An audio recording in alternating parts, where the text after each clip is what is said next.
ഈശോയിൽ ഏറ്റവും സ്നേഹം നിറഞ്ഞവരെ, ഒന്നിനെക്കുറിച്ചും പരാതികളില്ലാതെ ജീവിതത്തിൻ്റെ പ്രതലങ്ങളെ അനുഗ്രഹത്തിലേക്ക് പരിവർത്തനം നടത്തുന്നവർക്ക് ഒരു പ്രണാമമായിരിക്കട്ടെ ഈ വിശുദ്ധ ചിന്തകൾ. കൂടെ നിൽക്കുന്നവരാരും ഒരു കാരണവശാലും ബുദ്ധിമുട്ട് നൽകുന്നവരല്ല എന്ന് ചിന്തിക്കുവാൻ ഹൃദയത്തിൽ അനുകമ്പയുണ്ടാവട്ടെ. എത്രയും വേഗം അവരെ പറഞ്ഞു വിടുവാനുള്ള തത്രപ്പാടുകൾക്കിടയിൽ എത്രയും വേഗം അവർക്ക് എന്തെങ്കിലും നൽകുവാനുള്ള ആർദ്രത ക്രിസ്തുവിന് മാത്രമുണ്ടാവുന്നുണ്ട്. പലപ്പോഴും മറ്റുള്ളവർ നമുക്ക് ഏതെല്ലാം തരത്തിലാണ് ബുദ്ധിമുട്ടുകളായി മാറപ്പെടുന്നതെന്ന് ചിന്തിക്കാറുണ്ടോ? എന്നാൽ ക്രിസ്തുവിന് ആരും ഒരു ബുദ്ധിമുട്ടായി തോന്നിയിട്ടില്ല. ആർക്കും ജീവിതം ഒരു ഭാരമാവരുതേ എന്ന് ചിന്തിക്കുമ്പോൾ എന്തെങ്കിലുമൊക്കെ ഒരു നന്മയായെങ്കിലും മാറപ്പെടേണ്ടത് അനിവാര്യമല്ലേ? തന്നോടൊപ്പം ഉറക്കമൊഴിച്ചും കാതു തുളച്ചും കണ്ണു തുറന്നുമൊക്കെ കാത്തിരിക്കുന്ന മനുഷ്യരെ, കേൾക്കുന്ന മനുഷ്യരെ എങ്ങനെയാണ് വെറും കൈയോടെ ഒന്നുമില്ലാത്ത മനുഷ്യരെ പോലെ വിശക്കുന്ന വയറുമായി പറഞ്ഞയക്കുവാനൊക്കെ സാധിക്കുക? വീട്ടിൽ വിരുന്നിന് വരുന്നവർക്ക് എന്തെങ്കിലുമൊക്കെ ഒന്ന് കൊടുക്കുക എന്നുള്ളത് മാനുഷികമായ നമ്മുടെ ഒരു പരിഗണന തന്നെയാണല്ലോ. വെറും കൈയോടെ പറഞ്ഞയക്കുവാൻ പാകത്തിൽ നമ്മൾ അത്രമാത്രം ശൂന്യരാണോ? എന്തെങ്കിലുമൊക്കെ നമുക്കും ഉണ്ടാകും.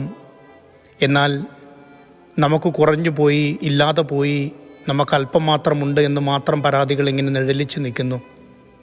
അതുകൊണ്ട് തന്നെ അതിൻ്റെ ബുദ്ധിമുട്ടുകൾക്കിടയിൽ മറ്റുള്ളവരെ കൂടി ചേർത്ത് വെക്കുവാൻ പറ്റാതെ പോകുന്നിടങ്ങളിലാണ് നമ്മുടെ ഹൃദയവാതിലുകൾ അടഞ്ഞു പോകുന്നത്. എങ്ങനെയെങ്കിലുമൊക്കെ അവരെ പറഞ്ഞു വിടുവാനുള്ള വെപ്രാളങ്ങൾ ഉണ്ടാവുന്നുണ്ട്. എന്നാൽ മാനുഷികമായ നമ്മുടെ ചില കണക്കുകൂട്ടലുകളുമൊക്കെ എവിടെയാണ് തെറ്റിപ്പോകുന്നത്? എല്ലാവരെയും സഹായിക്കുവാൻ സന്നദ്ധനായ ഒരു ദൈവസാന്നിധ്യം ഉണ്ടാകുമ്പോൾ ആ വിസ്മയത്തെ, അനുഗ്രഹത്തെ ഒന്ന് നന്നായി ഗ്രഹിക്കുവാൻ കൂടി പഠിക്കേണ്ടതല്ലേ?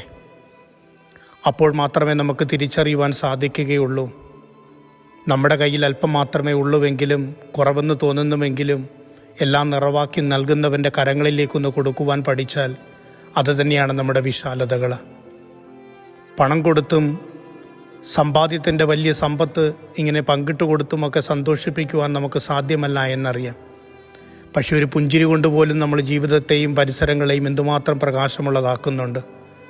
പ്രാർത്ഥന കൊണ്ടും നമ്മുടെ സാന്നിധ്യം കൊണ്ടും സന്തോഷത്തിൻ്റെ വാക്കുകൾ കൊണ്ടും ഇടപെടൽ കൊണ്ടുമൊക്കെ എന്തുമാത്രം മനുഷ്യരുടെ ജീവിതത്തിൽ ഇടുങ്ങിപ്പോകാതെ നാം സംരക്ഷിക്കുവാൻ ബാധ്യസ്ഥരാണ്. 5 അപ്പവും 2 മീനും ഒരാൾക്കേ തികയുള്ളൂ എന്നറിയാം.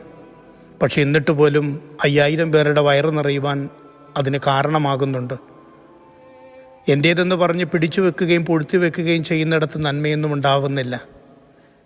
എന്നെക്കൊണ്ടത് വർദ്ധിപ്പിക്കുവാൻ സാധിക്കുകയില്ല എന്നറിഞ്ഞിട്ട് പോലും അതിന് സാധ്യമായവൻ്റെ കരങ്ങളിലേക്ക് കൊടുക്കുവാനൊക്കെ പഠിക്കാത്തതാണ് പലപ്പോഴും എനിക്കും അവർക്കും ഇല്ലാതെ പോകുന്നത്. എന്നാൽ ക്രിസ്തുവിൻ്റെ മനസ്സിലേക്ക് നമുക്കും ഒന്ന് ചേർന്ന് ചിന്തിക്കാം. നമുക്കിങ്ങനെ 200 ദിനാറയ്ക്കെങ്കിലും അപ്പം വാങ്ങിച്ച് അതുകൊണ്ട് തീർക്കുവാൻ സാധിക്കുമോ എന്ന കണക്കുകൂട്ടലുകൾ നടത്തുന്നിടത്ത് കരുണ കൊണ്ട് വിസ്മയം തീർക്കുവാൻ ആഗ്രഹിക്കുന്ന ക്രിസ്തുവിനെയാണ് നാം കാണേണ്ടത്. തൻ്റെ കരങ്ങളിലേക്ക് കിട്ടുന്ന അപ്പവും വീഞ്ഞും, അല്ലെങ്കിൽ അപ്പവും മീനും സ്വർഗത്തോളം ഉയർത്തി വാഴ്ത്തി മനുഷ്യർക്കിങ്ങനെ പങ്കിട്ട് കൊടുക്കുന്ന ക്രിസ്തുവിൻ്റെ മനസ്സുണ്ട്. എല്ലാവർക്കും എല്ലാമായി തീരുവാൻ ആഗ്രഹിക്കുന്നവനാണത്. എന്നാൽ മനുഷ്യൻ്റെ സഹായവും സഹകരണവും കൂടി ക്രിസ്തു എന്തുമാത്രം ആഗ്രഹിക്കുന്നുണ്ട്. നമ്മളിങ്ങനെ പൂഴ്ത്തി വെച്ചും വെട്ടിപ്പിടിച്ചും നമുക്ക് മാത്രമുള്ളതാണെന്ന് കരുതുന്നിടത്താണ് മറ്റ് പലരും ഒന്നുമില്ലാത്തവരെ പോലെ നിരാശരാവുന്നത്.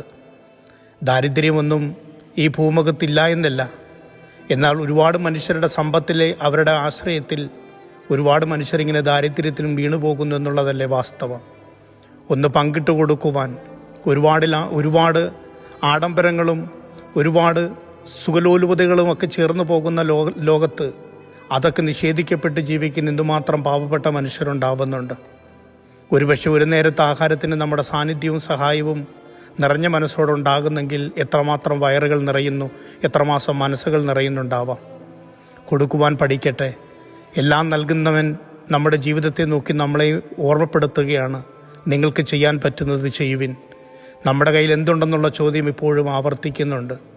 ഒന്നുമില്ല എന്ന് പറഞ്ഞ് കൈമലത്തി നമ്മുടെ ഉത്തരവാദിത്തത്തിൽ നിന്ന് ഒഴിഞ്ഞു പോകുകയല്ല. എനിക്കുള്ളതും എൻ്റെ ചിന്തകളും എൻ്റെ ഭാഗമായി എനിക്ക് നിലകൊള്ളുന്നതും എൻ്റെ കുറവുകളോ പരിമിതികളോ അതിനുള്ളിൽ നിന്ന് എനിക്ക് മനസ്സിലാകുന്നതുമൊക്കെ ദൈവകരങ്ങളിലേക്ക് വിട്ടുകൊടുത്തുകൊണ്ട് ആർക്കെങ്കിലുമൊക്കെ ഒരു സന്തോഷത്തിന് ഞാനും ഒരു ഉപകരണമായി മാറപ്പെടാൻ, ആരുടെയെങ്കിലുമൊക്കെ കണ്ണിന് തിളക്കം വരുത്തുവാൻ പാകത്തിൽ കരുണയുടെ ഒരു ജീവിതമായി രൂപപ്പെടാൻ സാധിച്ചാൽ അത് തന്നെയാണ് ആത്മസമർപ്പണത്തിൻ്റെ ഏറ്റവും വലിയ ശക്തി. അനുകമ്പയുള്ളവനാകുക, പങ്കുവെക്കുന്നവനാവുക, അതുപോലെ തന്നെ അത്താഴമാകുവാനും അന്നമാകുവാനും നമ്മുടെ ജീവിത സാഹചര്യങ്ങൾ സാധ്യമാവട്ടെ എന്നും പ്രാർത്ഥിക്കാം. ആമീൻ.